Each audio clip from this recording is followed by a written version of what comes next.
Hi friends, welcome back to my channel. ముందుగా అయితే అందరికి నమస్కారం అండి. సో ఈరోజు ఆంధ్రప్రదేశ్ నుంచి మరొక ఇంట్రెస్టింగ్ అప్డేట్ అయితే మీ ముందుకు రావడం జరిగిందండి. సో అప్డేట్ చూసుకున్నట్లయితే గ్యాస్ బండపై 50 వడ్డింపు, సాధారణ వినియోగదారులతో పాటు నిరుపేద ఉజ్వాల పథకం లబ్ధిదారులకు కూడా ఈ పథకం అనేది వర్తిస్తుందని అయితే ప్రభుత్వం అయితే చెప్పడం జరుగుతుందండి. అలానే సిఎన్జి పైన రూపాయి పెంపు, అర్ధరాత్రి నుంచి అమల్లోకి వచ్చిన కొత్త ధరలు, పెట్రోల్ డీజిల్పై ₹2 ఎక్స్కోజ్ సుఖమైతే చేయబడుతుందండి పెట్రోల్ డీజిల్ పైన అయితే. సో దానికి సంబంధించి ఫుల్ డీటెయిల్స్ అయితే మీకు ఎక్స్ప్లెయిన్ చేస్తానండి. సో అలానే ఆంధ్రప్రదేశ్లో గ్యాస్ ఎవరైతే తీసుకున్నారో వాళ్ళకైతే గుడ్ న్యూస్ అండి. సో అదేమిటనేది కూడా ఈ వీడియో అయితే డిస్కషన్ చేద్దామండి. సో అంతకంటే ముందు మన ఛానల్ని కానీ ఎవరైనా ఫస్ట్ టైం విజిట్ చేస్తుంటే ఛానల్ చూసి కంటెంట్ నచ్చినట్లయితే ప్లీజ్ సబ్స్క్రైబ్ చేసి మాకు సపోర్ట్ చేయండి. ఆంధ్రప్రదేశ్ నుంచి వచ్చే లేటెస్ట్ అప్డేట్స్ మీరు మిస్ అవ్వకుండా ఉండాలంటే మన ఛానల్ అయితే ఫాలో అవ్వండి. సో ఇక లేట్ చేయకుండా అయితే డైరెక్ట్గా అయితే వీడియోలోకి వెళ్ళిపోదామండి.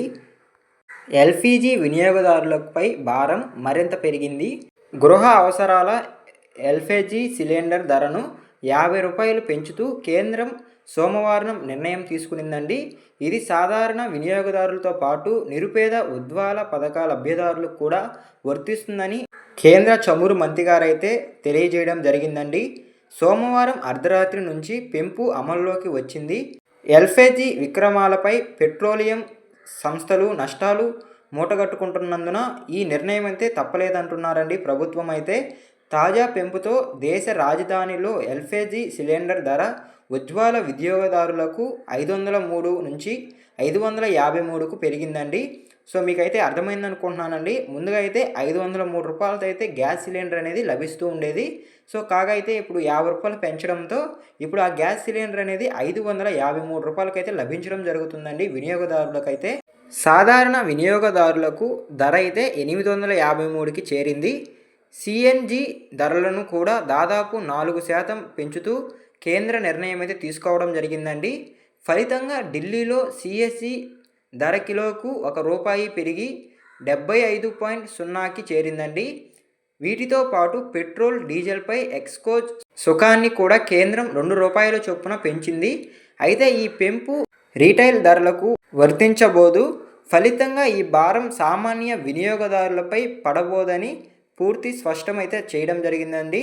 ఆ తర్వాత చూసుకున్నట్లయితే కొన్ని దగ్గరలో అయితే ₹850 అయితే గ్యాస్ సిలిండర్లు అయితే లభిస్తుందండి ప్రస్తుతానికైతే.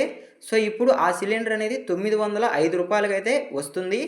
ఈ నెల 7వ తేదీ లోపే సిలిండర్ కోసం ఆన్లైన్లో చెల్లింపు జరిపిన డెలివరీ 8వ తేదీ తర్వాతే వస్తుంది కాబట్టి మిగిలిన 50 కూడా వినియోగదారులు చెల్లించాల్సిన అవసరం అయితే ఉంటుందండి. సో మీకైతే అర్థమైంది అనుకుంటున్నాను. 7వ తేదీ మీరు బుక్ చేసినా సరే అది 8వ తేదీ పైన వస్తుంది కాబట్టి ఆ ₹50 కూడా అదనంగా అయితే మీరు గ్యాస్ సిలిండర్కి చెల్లించాల్సి అయితే ఉంటుందండి. ఈ ఎల్పీజీ గ్యాస్ సిలిండర్లు అనేవి ఏ ఏ ప్రాంతాల్లో ఎంత ధర ఉన్నాయనేది ప్రస్తుతానికైతే చూద్దామండి. సో ముందు ప్రాంతం చూసుకున్నట్లయితే న్యూఢిల్లీ పాత ధర చూసుకున్నట్లయితే ₹803గా ఉండేదండి. ఇప్పుడు కొత్త ధరతో ₹853 అయితే చెల్లించాల్సిన అవసరం అయితే ఉంది. అలాగే తెలంగాణ రాష్ట్ర ప్రభుత్వం హైదరాబాద్లో చూసుకున్నట్లయితే పాత ధర 855గా ఉండేది. కొత్త ధర చూసుకున్నట్లయితే 905కి రావడం జరిగిందండి. కోల్కతా చూసుకున్నట్లయితే ₹829 అయితే ఉండింది. ఇప్పుడైతే ప్రస్తుతానికి ₹879 అయితే గ్యాస్ సిలిండర్కి అయితే చెల్లించాల్సి అయితే ఉంటుంది. అలానే ముంబైలో చూసుకున్నట్లయితే ₹802.05 అయితే ఉంటుందండి. సో ఇప్పుడైతే ప్రస్తుతానికి ₹852.02 అయితే కట్టాల్సిన అవసరం అయితే ఉంటుంది గ్యాస్ సిలిండర్కి అయితే. సో మీకు అర్థమైంది అనుకుంటున్నానండి. ఏరియాల వారీగా ఇప్పుడైతే గ్యాస్ సిలిండర్ ధరలు ఎంత ఉన్నాయనే దానిపై ఒక అవగాహన అయితే వచ్చింది అనుకుంటున్నాను. అలానే మీకు ఒక స్టార్టింగ్లో అయితే చెప్పానండి, ఆంధ్రప్రదేశ్లో ఈ గ్యాస్ సిలిండర్ తీసుకున్న వారికి అయితే గుడ్ న్యూస్ అని. సో అదేమిటంటే చంద్రబాబు నాయుడు గారు సూపర్ 6 పథకాల్లో భాగంగా అయితే ఒక ఏడాదికి 3 సిలిండర్లు అయితే ఇస్తామని అయితే చెప్పడం జరిగింది. సో మొదటి సిలిండర్ అయితే ఈ నెల 31వ తేదీతో అయితే గడువు అయితే ముగియడం జరిగిందండి. సో ముందుగానే ముగియాల్సింది, కాకపోతే సిలిండర్ ఇంకా ఎవరైనా బుక్ చేసుకోకపోతే లాస్ట్ ఛాన్స్గా అయితే ఈ మార్చి 31లోకి అయితే ముగియడం జరిగిందండి. ఏప్రిల్ 1 నుంచి జూన్ 31 వరకు అయితే రెండవ సిలిండర్ బుక్ చేసుకునే అవకాశం అయితే కల్పించడం జరిగింది. సో ఇక్కడైతే మీరు గ్యాస్ సిలిండర్ బుక్ చేసిన వెంటనే మీ ఇంటికి వచ్చిన తర్వాత ఎంత అయితే అమౌంట్ మీరు చెల్లించారో సో ఆ అమౌంట్ అనేది తిరిగి 24 గంటలు లేదా 48 గంటల్లో అయితే మీ బ్యాంక్ అకౌంట్లో పడడం జరుగుతుందండి. సో ఇదొక గుడ్ న్యూస్ అని అయితే చెప్పుకోవచ్చు అండి ఆంధ్రప్రదేశ్ ప్రభుత్వం నుంచి అయితే. సో ఆంధ్రప్రదేశ్లో ఎవరైతే గ్యాస్ సిలిండర్ తీసుకుంటున్నారో వాళ్ళకైతే ఇదొక అయితే గుడ్ న్యూస్ అండి. సంవత్సరానికి 3 సిలిండర్లు అయితే ఇలా తీసుకునేదానికైతే అవకాశం అయితే ఉందండి. సో మీకు అర్థమైందనుకుంటున్నాను. సో ఇంకొందరి డౌట్ ఏంటంటే మొదటి సిలిండర్ బుక్ చేసుకున్నా సరే డబ్బులనేవి అకౌంట్‌లో పడట్లేదని అయితే తెలియజేయడం జరుగుతుందండి కొందరి నుంచి అయితే. సో అవి ఎందుకంటే మీ డీటెయిల్స్ అనేవి కరెక్ట్‌గా ఇవ్వకపోవడం వల్ల అయితే ఇలా జరిగే అవకాశం అయితే ఉంటుందండి. సో సపోజ్ చూసుకున్నట్లయితే మీ బ్యాంక్ అకౌంట్ డీటెయిల్స్ అనేవి మీరు ఏ గ్యాస్ అయితే తీసుకున్నారో అక్కడికెళ్ళి అయితే మీరు కరెక్ట్‌గా అయితే డీటెయిల్స్ అయితే ఇవ్వాల్సి ఉంటుందండి. అలానే ఈకేవైసీ అనేది పూర్తి కాకపోయినా సరే ఈ డబ్బులనేవి అకౌంట్‌లో జమ కాకుండా ఉండే అవకాశం అయితే ఉంటుందండి. సో ఒకసారైతే మొబైల్ నంబర్, రేషన్ కార్డ్ అన్నీ తీసుకెళ్ళి మీరైతే సిలిండర్ ఎక్కడైతే తీసుకుంటున్నారో ఆఫీస్‌కైతే వెళ్ళైతే చెక్ చేసుకోండండి. మీ బ్యాంక్ అకౌంట్ డీటెయిల్స్ అయితే కరెక్ట్‌గా ఇవ్వాలండి. లేకపోతే డబ్బులనేవి జమ కావు. సో మీకు అర్థమైందనుకుంటున్నానండి.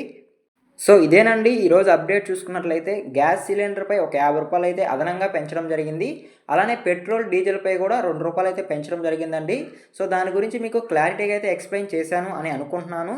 సో వీడియో మీకు నచ్చినట్లయితే ప్లీజ్ సబ్స్క్రైబ్ చేసి మాకు సపోర్ట్ చేయండి. సో ఇలాంటి లేటెస్ట్ అప్డేట్స్ మీరు మిస్ అవ్వకుండా ఉండాలంటే మన ఛానల్ అయితే ఫాలో అవ్వండి. బెల్ ఐకాన్ అయితే ఆన్‌లో పెట్టుకోండి. సో ఎన్ని వరకు చూసినా థ్యాంక్ యూ ఫర్ వాచింగ్. మరొక ఇంట్రెస్టింగ్ వీడియోతో మీ ముందుకు వస్తాను. అంతవరకు జై హింద్.